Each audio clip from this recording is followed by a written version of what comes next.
He was just about to jump forward to attack when he suddenly felt something curl around his ankles. This thing was like a soft whip, silent, and came like electricity. Greatly alarmed, he quickly tried to resist it, but the whip was able to lift his body in a flash. He tried to aim a kick at the woman when a sound came as the top of his head hit the earthen wall. His leg kung fu was of a high level, unmatched in Wulin, which caused him to enjoy more than 20 years of great prestige outside the mountain pass. This leg, when executed, was incomparably fierce. Who would have thought that before even the tip of his toe could arrive, he would suddenly sense his flushing out the sun hole growing numb, causing him to immediately dodge in great alarm? This flushing out the sun hole was located 5 inches from the instep of the foot. If this vital point was sealed by the person, his whole leg would grow numb.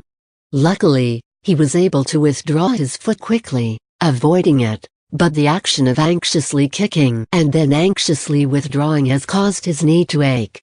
Liang Ziwang thought as he dodged, "This person is in this dark cave but acts as though she is dwelling in a bright and sunny place, being able to accurately find my vital point. How can she not be a witch or a demon?" Realizing the critical situation he was in, he executed a half somersault to avoid, backhandedly sending out a palm in an effort to shake her off. He knew this stance was severe, the palm 10 times stronger, and he thought that this person with asthma definitely would not have the internal strength to resist. However, he suddenly heard a loud cry as he felt the enemy's arm heading violently towards him, its fingertips already making contact with his shoulder. Liang Ziwang's left hand sensed the opponent's ice-cold wrist, her body appearing as though it was not made of flesh and blood as it once more tried to attack. He immediately rolled away, rushing out in a hurry, even using his hands and foot to crawl out of the tunnel, panting heavily as he thought, "I have lived for dozens of years, but I have never encountered such a strange event where I don't even know if she is a woman or a ghost. I must inform the prince about this matter." He hastily ran back to the fragrant snow hall. On the way, he thought, "I do not know if that creature is a woman ghost or female demon, but now that the stinky boy has fallen into her hands, she will naturally suck all the precious blood in his body dry. Would she act as if she was a polite guest of mine? Sigh, due to a strange combination of circumstances, I had met that stinky beggar.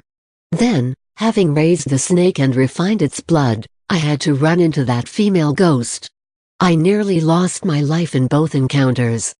Could the fabrication of the pill of longevity really be against the ways of heaven, and envied by ghosts and deities, that I would fail on the verge of success?"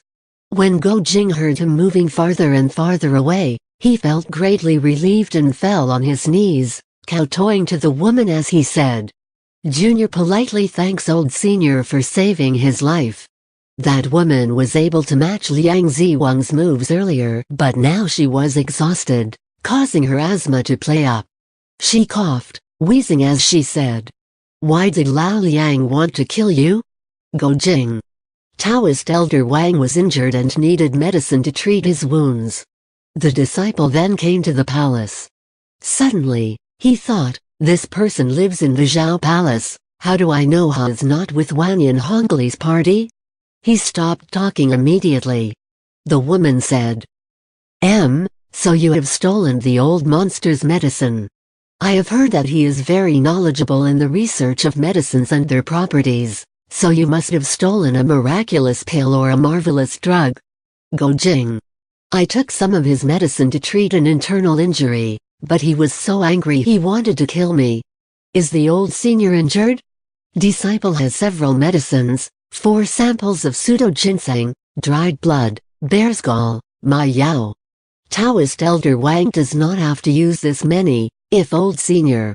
The woman angrily said, "Whether I'm injured or not, what concern is it of yours?" At this snag, Go Jing could only say hastily, "Yes, yes." But after only a moment, he heard her gasping for breath and could not restrain himself from saying again, "If old senior cannot walk, junior offers to carry you out of here."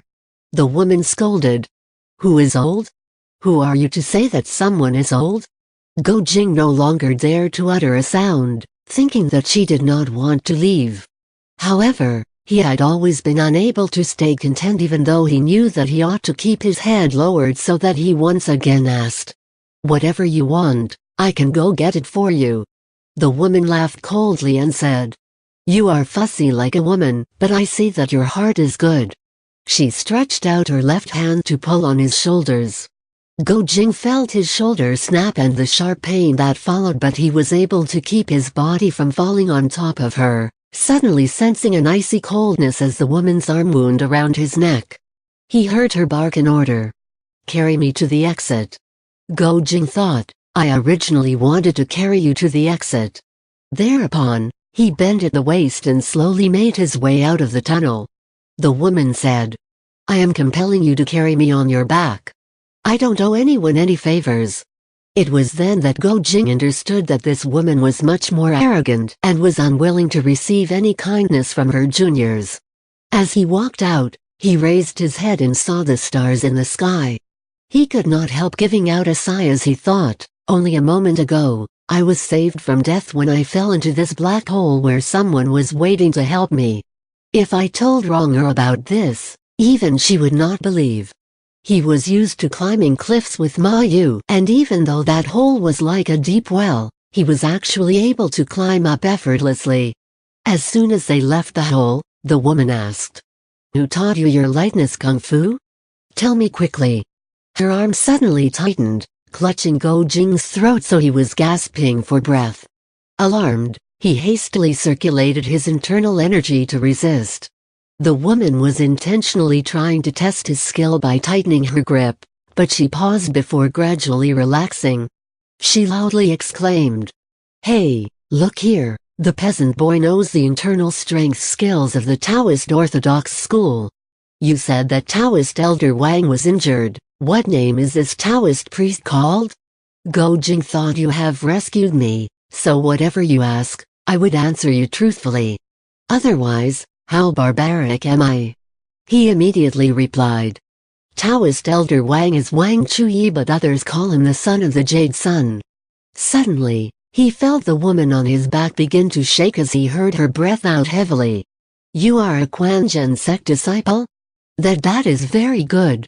As soon as she said this, she could not contain her delight, so she went on and asked, "Who is Wang Chuyi to you? You call him Taoist Elder, which is not equal to Shifu. Is he your martial uncle or martial senior?"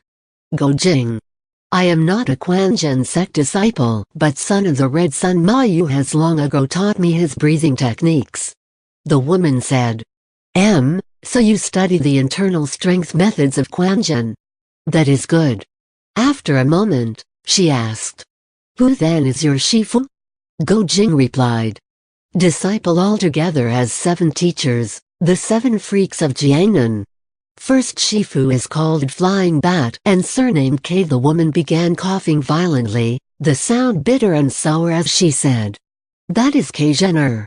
Go Jing, "Yes." The woman said, "You come from Mongolia?" Go Jing said, "Yes." But in his heart, he wondered, how did she know I come from Mongolia? The woman said slowly, "Your name is Yang Kang, is it not?" Her tone of voice changed from gloomy to angry. Go Jing said, "No. The disciple is surnamed Go." The woman hesitated for a moment before saying, "You sit on the ground." Go Jing did what was told and sat down. The woman then reached inside her bosom to fish out an object which she placed on the ground. This object was wrapped in a piece of cloth. When she revealed the thing, the starlight shone on it, showing a brightly dazzling and impressive-looking dagger handle. Go Jing saw that it looked familiar, and so he took a closer look, the dagger continuing to shine brightly, and on its handle were engravings of the 2 characters Yang Kang. It was indeed the knife he used to kill the copper corpse Chen Xuanfeng. That same year when Go Zhaotian and Yang Taizin met the son of Eternal Spring Q Chuji, who gave them the dagger handles as presents. Both of them made a promise that if their wives gave birth to 2 sons, they would become sworn brothers, and if 2 daughters, they would become sworn sisters. However, if both are of different genders, Then they would become husband and wife. The two then exchanged the daggers as a token of their faith.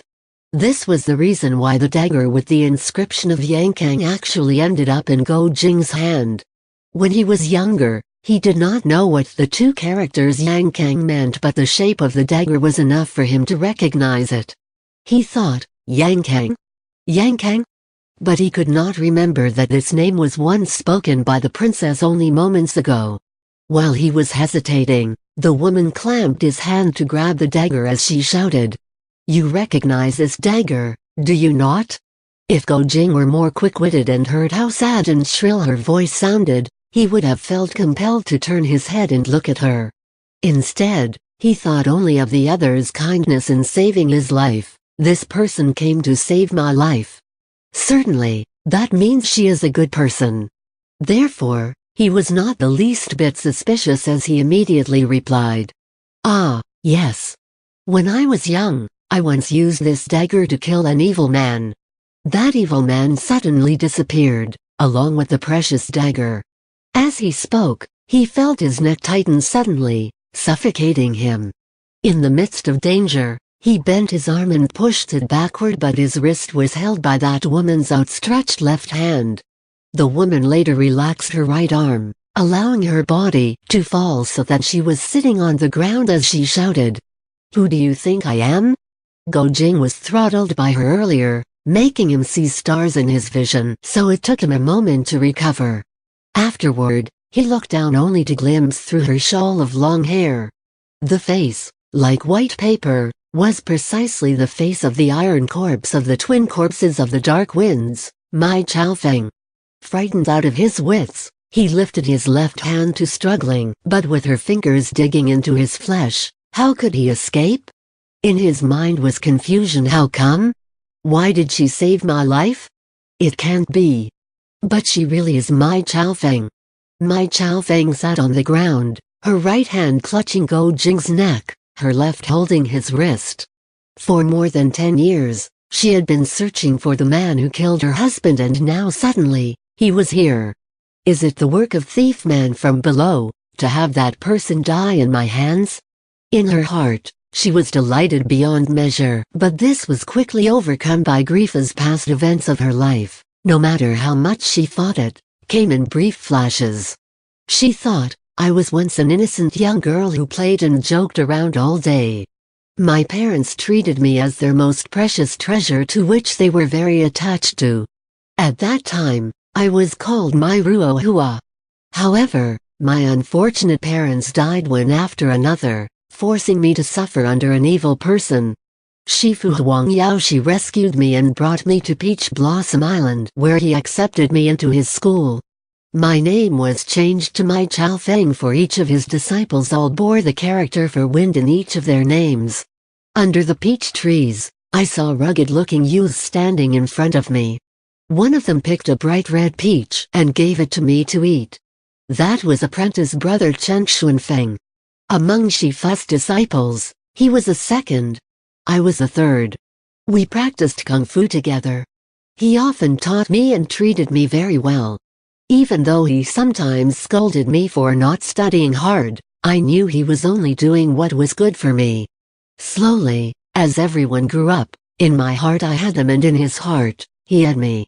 One spring evening, when the peach blossoms were turning into a brilliant red, under the peach tree, he suddenly embraced me.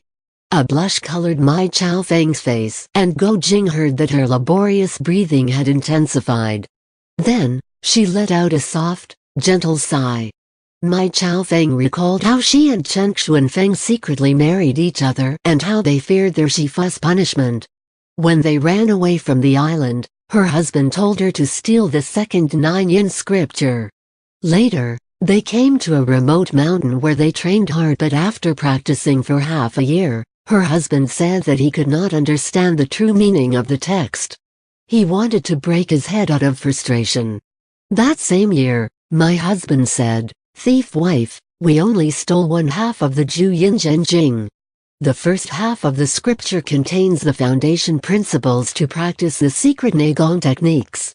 The Kung Fu scripture belongs to the Taoists, and what our Shifu taught us is completely different.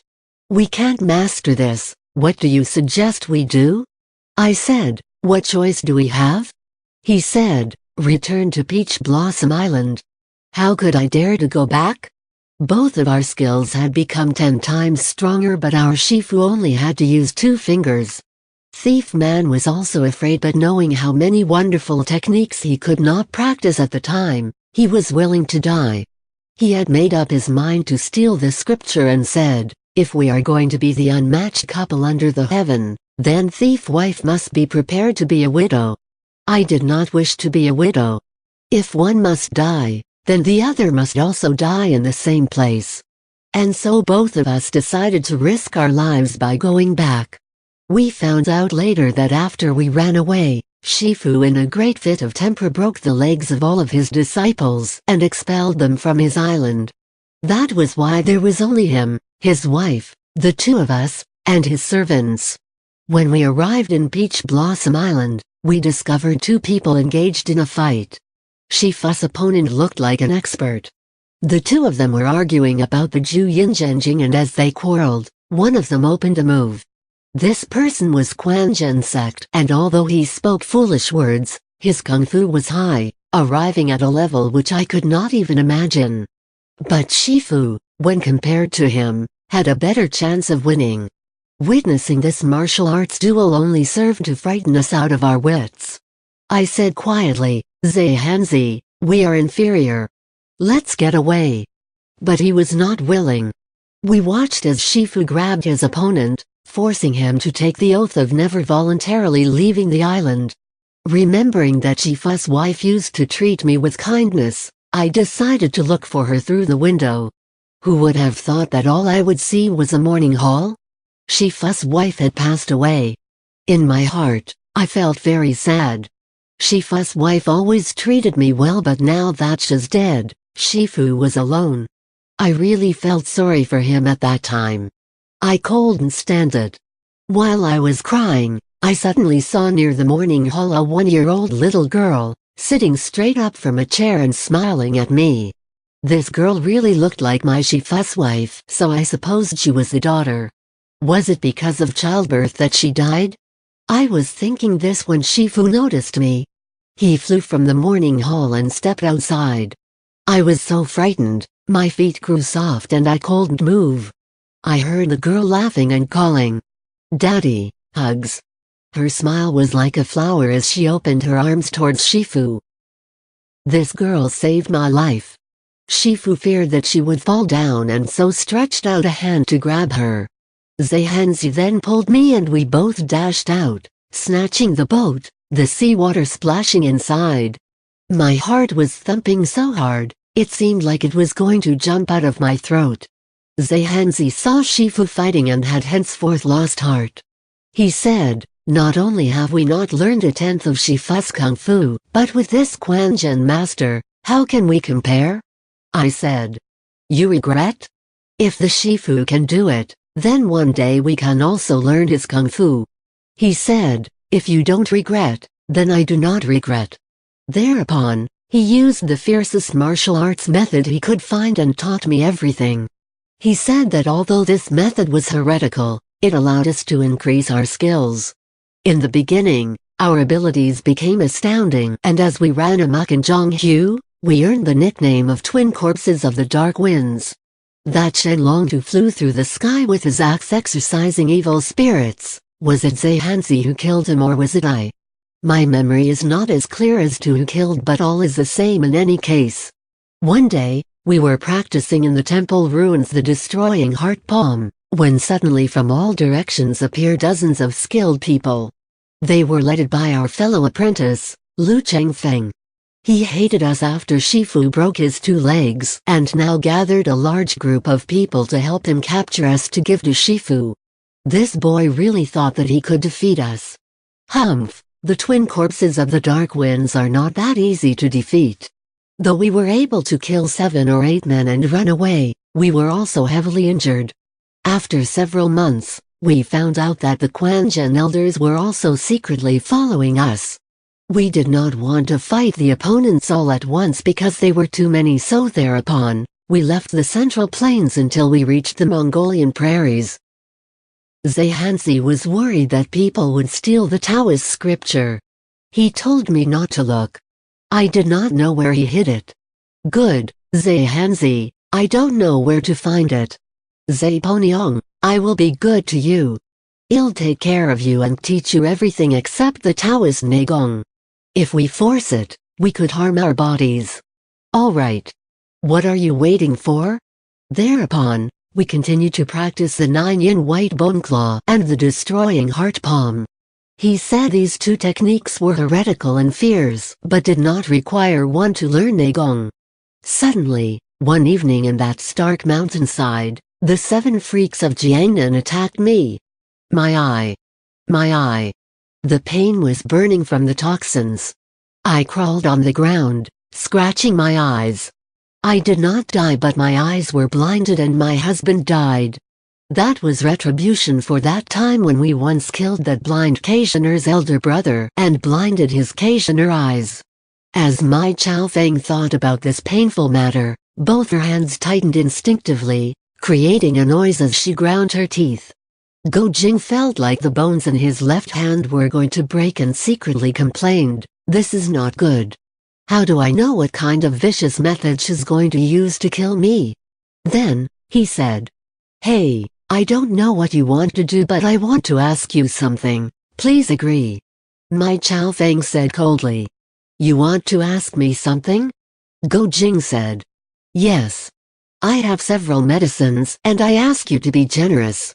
Please take away some of these and give it to Taoist Elder Wang in the Prosperity Inn outside the city." When Mai Chao Feng did not answer and continued to stare blankly at him, Go Jing said, "You agree? Many thanks to you." Mai Chao Feng said, "Many thanks what? All my life, I've never done any good deed." She could not call to mind how much pain she suffered in her life, nor could she recall how many people she had killed, but that night on the barren hill, she remembered clearly. My surroundings suddenly went black and I could not see even the stars. Zhehanzi said, "I have failed. The Taoist scripture is hidden in my chest." These were his last words. Suddenly, a heavy rain began to pour and the 7 freaks of Jiangnan began fiercely attacking me. I was hit in the back by a palm. This person's internal strength was profound. The pain from his hit reached my bones. I carried Zhehanzi's corpse and escaped, descending the mountain even though I could not see. They did not pursue me, which was really strange. The rain became heavier and the night had grown pitch dark. They could not see me. I dashed about wildly in the rain. Zhehanzi's body was at first hot, but afterward, it gradually turned cold. My heart also turned cold with each minute that passed. I was shaking all over. I was very cold. "Zhehanzi, are you really dead? Even with your fierce kung fu, how could you die so inexplicably? Who killed you?" I drew out a dagger from his stomach, causing the blood to spurt out. What caused this? Murdered people certainly bleed, but I did not know how many people I murdered. I must die with Zhehanzi. No one else will call him Zhehanzi. In the netherworld, he would be lonely. I placed the dagger to my throat and prepared to slice when suddenly, I traced 2 characters on the dagger handle, the characters Yang Kang. The killer must be this person named Yang Kang. How can I not exact revenge? If I don't kill this Yang Kang first, how can I die? Thereupon, I went through Zhehanzi's pockets, searching for the secret Taoist scripture, but even though I searched the whole body, I was not able to find a trace of it. I must find it. I started from his hair, not missing an inch until suddenly, while I was feeling the skin on his chest, I felt something strange. As she came to this thought, she was unable to restrain bitter laughter from coming out of her throat. She said, "After careful investigation, I found that tattooed on his chest is the Ju Yin Zhen Jing. You were afraid that someone would steal this from you and so you tattooed this on your body so it won't be taken away. Yes, like Shifa's martial arts teachings, someone could also steal the Taoist scripture from us, so you came up with a way so it can't be stolen. Your idea is a person comes after he is gone, everything goes with him. I use the dagger to cut your chest. I must tan this skin so it won't rot. I will keep it with me all the time so it will be like you are accompanying me forever. I was not sad anymore. When I laugh, people are usually frightened even though I was smiling. I used both hands to dig a pit in the ground to bury you inside. You taught me the Juyin Bai Gu Zua before. I used this technique to dig your grave. I hid in the cave, afraid that the 7 freaks of Jiangnan would find me. At that time, I was not their match, but after some practice, I could grab each of their hearts. Was it really dangerous to practice the Taoist Neigong? It would cause serious injuries, but I was not afraid to die. Only what sort of injury? I must perfect my kung fu in the shortest time. It must have been some divine intervention that Zhe Hanzi tattooed the Taoist scripture on his body, or with my blind eye, what use would the written words have? All these years, even when he was playing with me, he never removed his clothing on his upper body. Now I know it was for this. When she thought about this, her face burned and she released a long sigh. What is it? Zhe Hanzi, can you see me from the netherworld? If you married a female ghost and made it your wife, then we do not have forever. 2 days passed. I was very hungry when suddenly, I heard a large army on horseback pass by the hole. From their dialect, I found out they were from Jin Dynasty. I came out and asked them for something to eat. The leader of the army saw my pitiful state and decided to give me shelter, bringing me all the way to the palace. Afterwards, I discovered that he was actually the 6th son of the Jin Emperor, Prince Zhao. I swept the ground in the back gardens for them, but in the evening, I secretly trained. Such was that I was able to practice for several years and no one noticed anything. They only thought of me as a pitiful blind married woman. One evening, that mischievous young prince. He went looking for birds' eggs in the garden at midnight without telling anyone. I did not see him, but he saw me practicing with my silver whip and thereupon coerced me into teaching him. I taught him 3 moves and he learned them. He was really intelligent. Pleased with his progress, I also passed on to him the Juyin white bone claw and pushed the heart palm. I wanted him to take the oath of not telling anyone, not even the prince or the princess. If he divulged it to anyone, I told them that I would capture him, break his bones, and send his soul to heaven. Young prince has practiced kung fu and his foundation was not low. He said that Shifu, I also have another male Shifu. This person is not good. I do not like him. I only like you as my Shifu. I will never reveal to him that you are teaching me. He can't compare to you. His kung fu teachings are not effective. The young prince knew how to flatter. His male Shifu was definitely not incompetent. But I only asked that he did not tell him that he was studying kung fu with me, and in turn, I would not question him about his Shifu. Several years passed and the young prince said that Prince Zhao wanted to go to Mongolia. I asked the prince to allow me to go there with him to offer sacrifice for my husband's grave. Young prince said to me that the prince agreed. The prince doted on him very much and whatever he asked, he agreed. Even if I couldn't find Zhe Hanzi's bones, I kept the skin from his flesh next to my own skin all day and all night. Also, why would I offer a sacrifice to his grave?